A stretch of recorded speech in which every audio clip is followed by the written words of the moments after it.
Let's go. Right? Really does. All right. So, haha. Hi. Hi. Welcome to Anxious Baddies Book Club with your host, Amber. Me. And me. And Emily. And before we get started, it has already been brought to my attention that I look like I've been crying, and I haven't. That is just my face. It happens a lot. I'm not crying, that's just my face. It's who I am. I'm a pretty happy person for the amount of times people think I was going to say, what's the opposite of RBF? Is it CBF? I guess, resting crying face. Oh, wait. RCF. Resting crying face. Here is your warning. This episode will contain spoilers because this is a book club. We've read the books and we're ready to talk about it. And also cussing because that's just what we do. Yeah. And anything that might sound sponsored or paid or like paid advertising is not. We are not paid or given anything for free unless stated otherwise. You got it.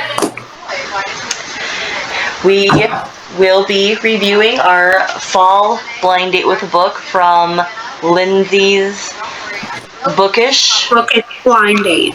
Bookish Blind Date, and we will tag her in the video.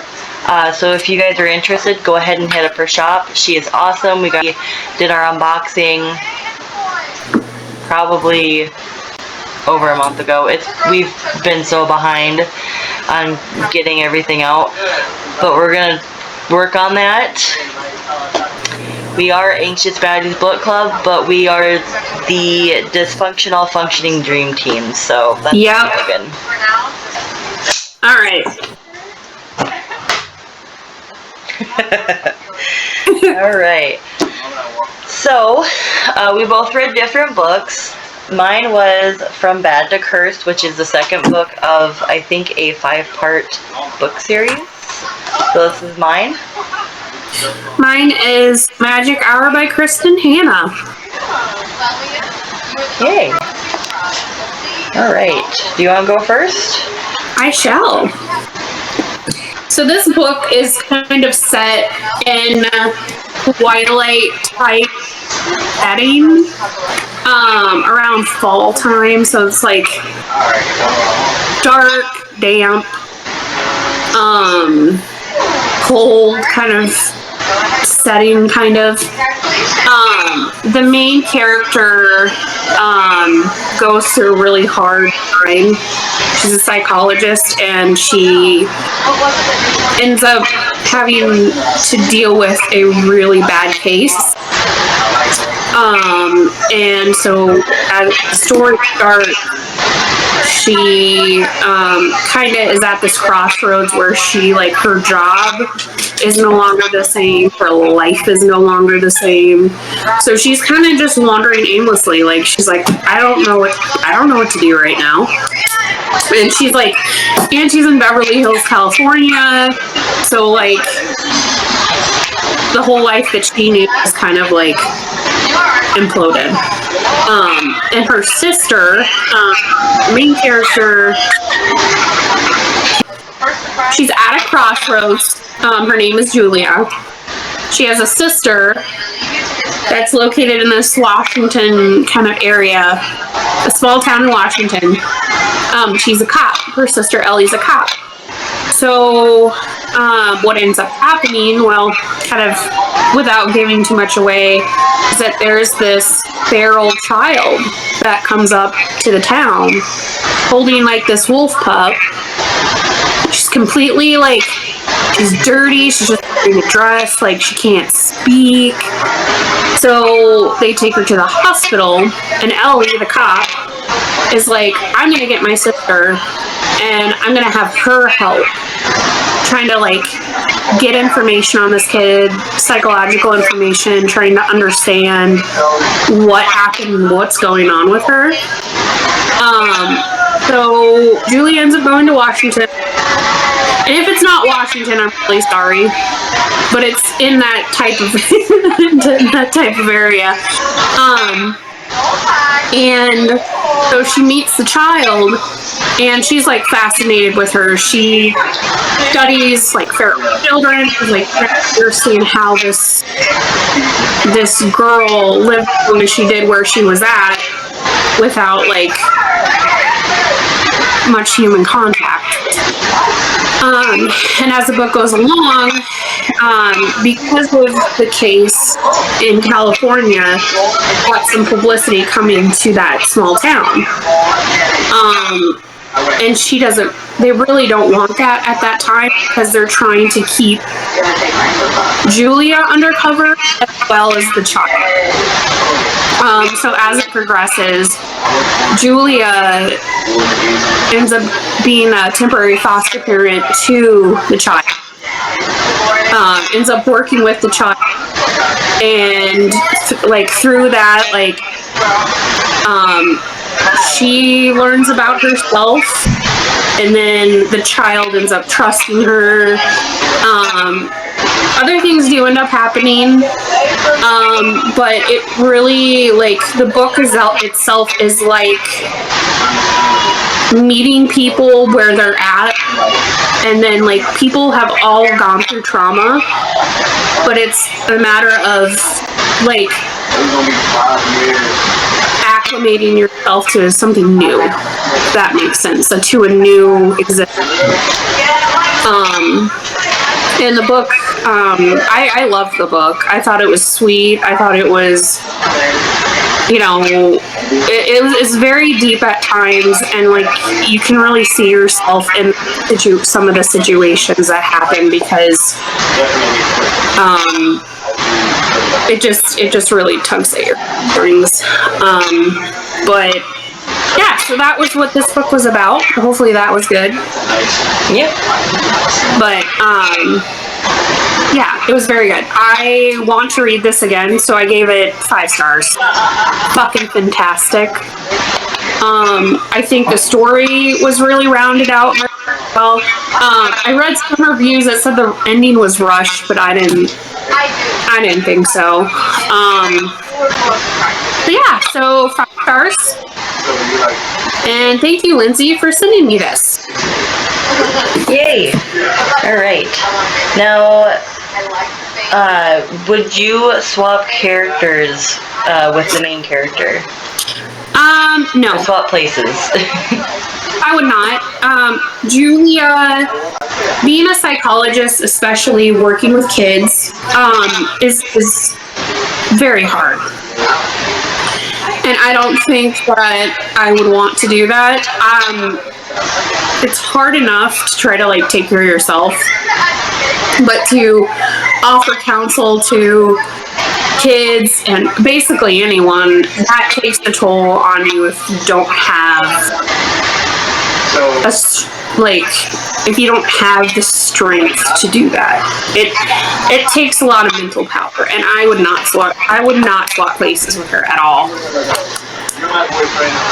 Alright. Now, can you relate with any of the characters? Yep.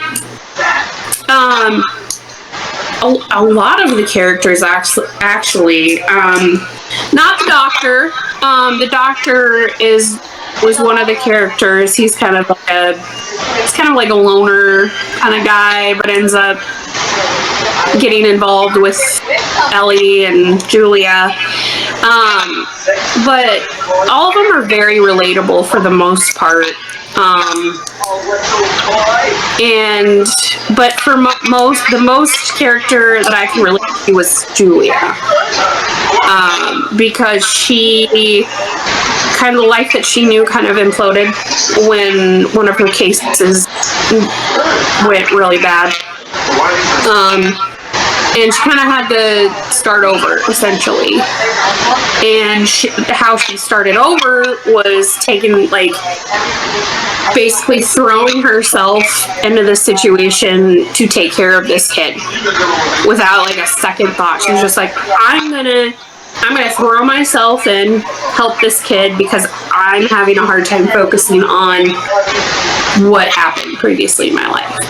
So her kind of doing that maybe wasn't the best thing to do, but it got her into a new situation, able to use her skills without sitting back in Beverly Hills wallowing. So yes, I relate to Julia. All right. Perfect. Can you imagine life after the book for the characters? Yes. Excuse me. They laid it out really well at the end of the book. And it I will say this, that is very well put together ending. And it's happy. You know the roles of everyone, you know who's together, who's not, how the kid is doing. So you can definitely imagine. It's them moving on. Okay, the last question. Yes. Was I satisfied with the ending? And the answer is yes. Yay! Yay! Sorry, there is so much going on. I think your head was down, but Michael popped his head in quick. And then Misty was running in here and knocked something over, so. But good! Yay! Alright. And then you give your synopsis, and I will ask you a question. Perfect. Okay. Alright, so. Don't forget your rating, too. Yes. So I will start off, again, by saying my book from Lindsay was From Bad to Cursed by Lana Harper. This is the second book of a 5-installment series. I did get 3 of the other books off of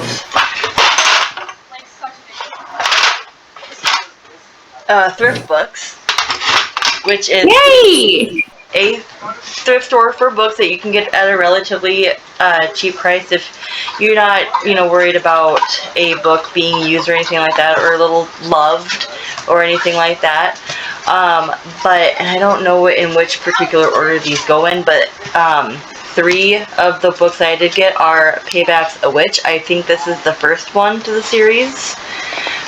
This one is Back in a Spell, In Charm's Way, and then the 5th one that I don't have yet, I will be getting tomorrow, is Rise and Divine. You probably can't see that. Nice. But I will be getting that last one, and then eventually I will be reading the rest of it. So, in other words, I did like the book. I liked it enough to get the rest of the books of the series. Yay! And I pressed the button. You're an overachiever. I know. My TBR list is horrendous. And my friend has a TBR cart. I have a TBR bookshelf. But hers is a cart. She literally carts it around, and I'm like, I need that. Right? Oh god, I would need a big one. Okay. Anyways. Were you promoting? Back on track. Chugga, chugga, chugga, chugga, chugga, chugga, chugga, chugga, chugga. Right, back on track. We're back. No, it's not. Shut up! God damn it. Right? Anyways. Trying to be serious.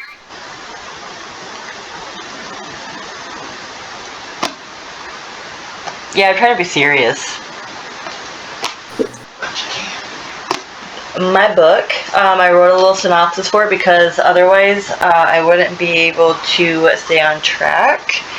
And I suck at reading, especially off of something, so don't judge me here.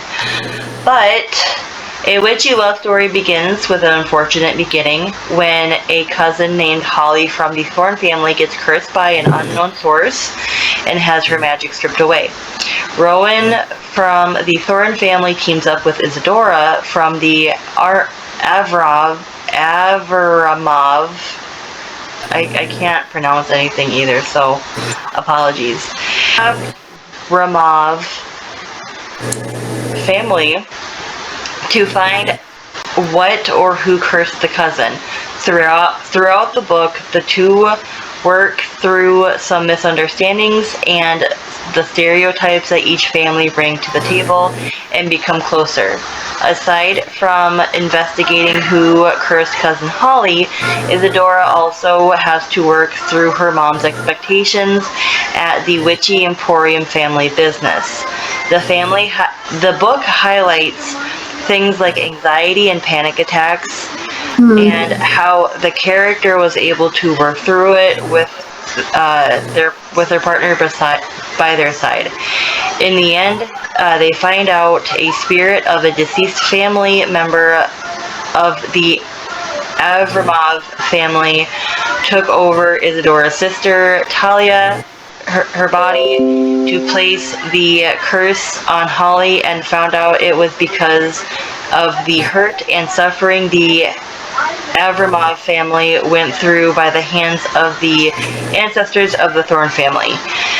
There is now no mistreatment from either family, and Isadora was able to talk to her mom about what her expectations were and realized that it didn't matter if she fell in line with the family business or not, just as long as she's happy and follows her dreams.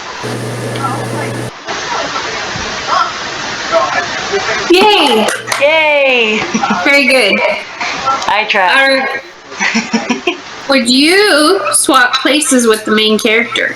I think so. I think it would be fun, because as the synopsis said, they're witches. They're a family of witches. And they're like a community of witches. So the outside world doesn't really know that they're witches. They just act witchy and no one else really thinks otherwise. I think it would be fun to do that, just for a little bit, probably not forever. Can you relate to any of the characters? Yes, I can relate to Isadora because of her anxiety and panic disorder. Can you imagine life after the book? And I know that's like kind of like a loaded question because there's 5 other books. Yes, and I haven't read the synopsis on the back of the book, so I'm not sure if the rest of the series mentions them or not. So I don't know if they're the main characters of the other books, and I will find that out once I read them. So I don't want to give a definitive answer on whether or not I could imagine the life for them afterwards, especially if they already have something written for them. Okay. And were you satisfied with the ending of this book? Yes. In my notes, I just put yes. Yes. Yes. I thought it was a cute book. It, went over important subjects. And there was definitely a lot of, stuff packed into a 340-ish page book. I did rate this a 5. I would definitely read again. I thought it was cute and I thought it was perfect for fall. I think Lindsay did a wonderful job at picking this book out for me. I was gonna say she knocked it out of the park. Out of the park? Heck yeah. Well, and here's the thing. What's crazy too is like it feels like fall when you read it. It does. It really does. It was so like I just felt like I needed to you really curl up and be cozy. So, and that's the thing with this one. Good. I don't remember if it specifically had mentioned what time of year it was. But if it didn't imply what time of year it was, I implied that it was fall. Just kind of based off of the feel of it.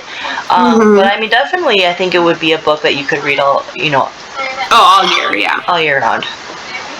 I would honestly, you could do the same with this one, but it's set around kind of like October, November, into like Christmas time, kind of. So, but the same with this one, so. Love it. Yes. All right. So, those were, Well, I was just going to say, we're working on our second one. Yes, we did, as we had posted before. We had did a second blind date with a book from Hello Book Club. Okay. But yeah, so we are working on those now. I am about halfway done, so hopefully we will have a episode recorded within like the next couple weeks or so. I mean, again, with life and everything like that, we can't always guarantee a specific date of when we will record and send stuff out, between, working life, home life, social lives, our families, and unfortunately, both of us do occasionally have health issues that that spontaneously pop up, so, unfortunately, it's just alright. So that concludes our blind date with a book from Lindsay's blindish Bookish blind date. What she said. I can't get it right for some reason. Again, we'll take her in the comments below. She is doing a Thanksgiving. No, is it Christmas? It's Christmas. It's Christmas. Christmas blind date with a book starting November 1st. Yes, and we will be doing that. But of course, we have our other books because we will be doing our again blind date from Hello Book Club, and then we do have 2 other books lined up afterwards, which we will announce after we do our review for our other ones. And then by the time we finish those, we should be good to do Christmas. Christmas! Anyways, we're going to wrap this show up. Okay, you have fun. Thank you. Wrap it up in a bow. Alright, Woo! so that concludes our show for today. And if you have any book suggestions, DM us, or you can email us at anxiousbaddies.bookclub@gmail.com. That is ANXIOUSBADDIES.BOOKCLUB@gmail.com. We haven't gotten anything, so. But we're all be the first one. Maybe we'll put a prize together for it. Yeah. I don't know what it's gonna be, but if you email us, you're the first one. We'll figure it out. We'll mention you if you DM us or if you email that's us, a good idea. That way we don't have to buy anything. Because we're broke. We're broke. That's why we work full-time jobs. Yes, we do. This is the dream. It's the dream. And that's we don't have our shit together, but at least we're adorable. We're the dysfunctional, functional dream team, damn it. And I'm gonna make fucking... You gonna what? Make sweatshirts. Love it.